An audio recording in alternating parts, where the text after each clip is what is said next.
இப்போ நம்ம எத பத்தி நம்ம பார்க்க போறோம்ன்னு சொன்னா, அற்புதமான ஒரு தெய்வத்தன்மையான ஒரு சக்தி. அந்த சக்தி பத்தி தான் நம்ம இப்ப பார்க்க போறோம். என்னன்னா, நீங்க வந்து மிருக வசியன்னு சொல்லுவாங்க. அதாவது ஒரு ஒரு தேவதைக்கு வாகனமா இருக்கக்கூடிய மிருகங்கள். புலி, சிங்கம், அப்புறம் நாயி, அப்புறம் எருமை, பசு இந்த மாரி நெறைய விதமான மிருகங்கள் இருக்கு, ஜீவராசிகள் இருக்கு, பறவை இனங்கள் இருக்கு. அதே மாரி தண்ணிக்குள்ள உயிர் வாழக்கூடிய இனங்கள் இருக்கு. எல்லாமே இருக்கு. இது எல்லாமே பறவை இனம் இருக்கு. இது எல்லாமே ஒரு தேவ சக்திக்கு அது வாகனமா இருக்கு. இப்போ ஒரு தெய்வ சக்திக்கு ஒரு வாகனமா இருக்குன்னா, அது ஒரு முக்கியமான சக்தி இருந்தா தானே, அந்த தேவ சக்தி கூட அது இருக்க முடியும். இல்லன்னா இருக்க முடியாது இல்லையா? அதுதான் ஒரு விஷயத்த பத்தி நம்ம பார்ப்போம். எந்த மாரி ஒரு விஷயம்னா, ஆ ஒரு புலின்னு வச்சுங்களேன். இப்போ துர்கா தேவி பூஜை பண்றாங்க. அவங்களோட வாகனம் புலி. இப்போ அந்த புலி ஆகப்பட்ட சக்தி அந்த இடத்துல இருக்குமா? சொன்னா இருக்கும். அப்போ நீங்க எந்த தேவதைய நீங்க உபவாசம் எடுத்திருக்கீங்களோ, எந்த தேவதைய நீங்க அதி தேவதைய எடுத்து வணங்குறீங்களோ, அந்த தேவதைக்கும் ஒரு வாகனம் உண்டு. முதல்ல அந்த தேவதையோட வாகனத்த நீங்க வசியப்படுத்தணும். பூஜை பண்ணணும். படையல் வைக்கணும். அவங்க அந்த மந்திரத்த சொல்லி அந்த அம்மாவ அழைக்கணும். அந்த வாகனத்த அழைக்கணும். அழைக்கும்போது, உங்க அருகாமையில இருந்துச்சுன்னா, அதே வாகனம் உங்ககிட்ட சாப்பிடும். இப்ப இங்க என்னென்ன இருக்கு நம்ம பக்கத்துல பார்க்கும்போது, அ பசு இருக்கு, எருமை இருக்கு, அப்புறம் அ வராகி அம்மாவோட ஆ அந்த பன்றி முகம் கொண்ட ஜீவராசிகள் இருக்கு. பைரவர் கொண்ட அந்த நாய்ங்கள் இருக்கு. இப்படி இதெல்லாம் மனிதன் அருகாமையில வாழக்கூடியது இல்லையா? அப்போ நீங்க இதுல ஏதாவது ஒரு தேவதைய நீங்க வணங்குறீங்க. அது பைரவர வச்சுங்களேன். நீங்க பைரவர வணங்குறீங்க அனும்போது, அந்த பைரவர் படையல் வச்சு, அந்த பைரவரோட வாகனத்த நீங்க அழிக்கும்போது, நீங்க எங்க இருந்தாலும் சரி, இந்த சுத்தி வட்டாரத்துல எங்குமே அங்க பைரவர் வாகனம் இல்லாம இருந்தா கூட சரி, உங்க கிட்ட சாப்பிடும். அந்த படையல் சாப்பிடணும். அப்பதான் அந்த தெய்வமே வசியமாகும். நேரடியா தெய்வம் வசியமாகாது. முதல்ல அதோட வாகனம் தான் வசியமாகும். இது நான் சிறு வயசுல கத்துக்கும்போது, ஒரு ஏரிக்கரையில என் குருநாதர் பைரவரோட மந்திரம் கத்துக் குடுத்தாரு. அத நான் பண்ணும்போது மகாபைரவர். அவரு அந்த மந்திரம் பண்ணும்போது, எனக்கு சொல்லியே குடுத்தாரு.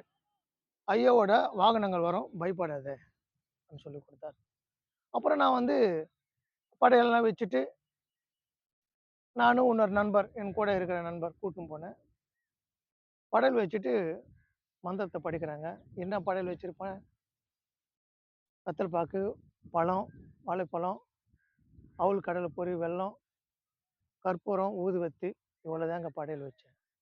அதே என் குருநாதர் சொல்லிக் குடுத்தாரு.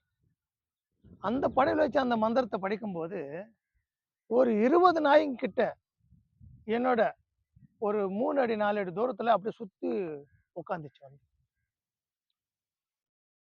நம்ம அசைவம் வச்சாலும் அந்த வாசனைக்கு வரும்னு சொல்லலாம். நம்ம அவுள் கடல் பொரி தான் வச்சிருக்கோம். ஆனா 20 பைரவரோட வாகனங்கள் அப்படியே படுத்துக்குது என்கிட்ட எதிர்க்க நான் மந்திரத்த படிச்சு முடிச்சு ஒரு 1/4 மணி நேரம் கழிச்சு தான் ஏந்தி நிக்குது. அது மட்டும் படுத்திருந்தது என்னையே பாக்குது. அப்ப என் குருநாதர் கிட்ட சொல்றேன். ஐயா இந்த மாரி நான் சொல்லிக் குடுத்த மந்திரத்த போய் படிச்சேன். இந்த மாரிலாம் நடந்தது. அதுதான் பைரவரோட அனுகிரகம். இப்படி பண்ணணும். இப்படி சித்தி ஆகணும். அப்படி சித்தியானா மட்டும்தான் அது நீ அஷ்டகர்மத்த பண்ணும்போது பைரவரோட எந்த வேலை செஞ்சாலும் உங்களுக்கு வெற்றிகரமா முடியும். சொன்னாங்க.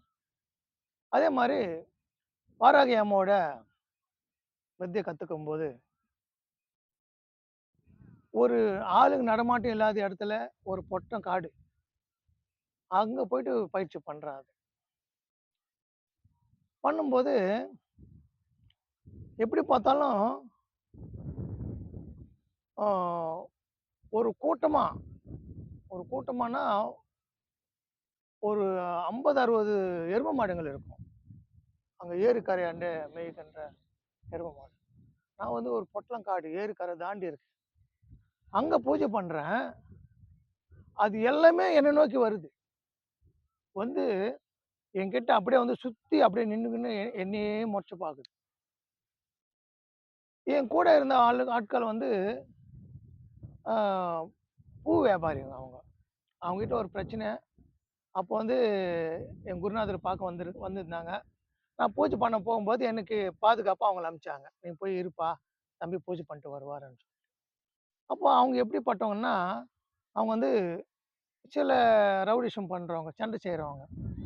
பூக்கடையில சண்டை செய்றவங்க. அப்படிப்பட்ட ஆளுங்க அவங்க. நல்லா தைரியமானவங்க, வாட்ட சாட்டமா இருப்பாங்க. எதுக்குமே பயப்படாத ஆளுங்க அவங்க. அவங்க ஒரு 3 பேர் வந்தாங்க.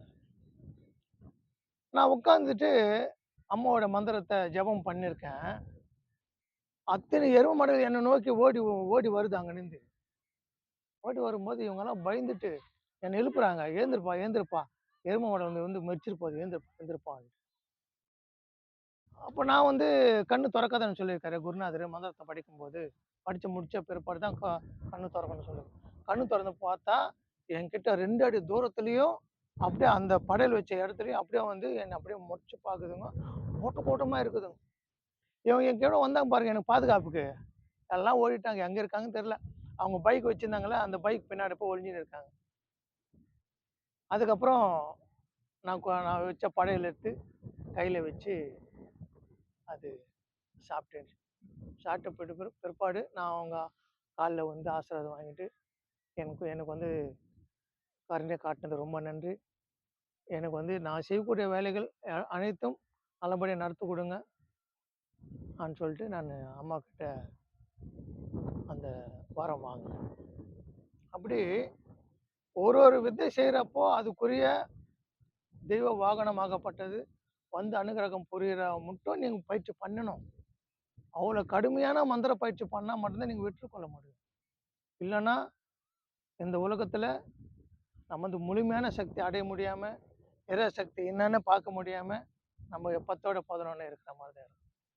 அதனால நான் ஏன் உங்களுக்கு இதெல்லாம் தெரிவிக்கிறேன்னா, இதுதான் இதோட தான் மந்திரம். இதுக்கு மேல மந்திரம் இல்ல. இதுக்கு மேல பயிற்சி இல்லன்னு நெனச்சுக்காதீங்க. நீங்க பயிற்சி பண்றதுக்கு எவ்வளவோ இருக்கு. அந்த தேவதைய நேர்ல கூட பார்க்க முடியும். அந்த அளவுக்கு பூஜை, படையலு, மந்திர பயிற்சி, யாக முறை எல்லாமே என்னென்ன முறைகள் இருக்கோ அத்தனை முறை தேர்ந்தெடுத்து பண்ணுங்க. அப்பதான் அந்த தெய்வத்தோட முழுமையான அனுகிரகம் கிடைக்கும். அதனால என்னோட அனுபவத்த உங்களுக்கு சொல்றேன். நீங்க பயன்படுத்திக்கிட்டு, உங்களுக்கு தேவைப்படுறவங்க இந்த பயிற்சி மாரி பண்ணி, அதில வெற்றி கண்டு, அதில தெய்வ அருள் பெறணும்னு சொல்லி வேண்டிக்கிறேன். ஓம் நமச்சிவாய! ஓம்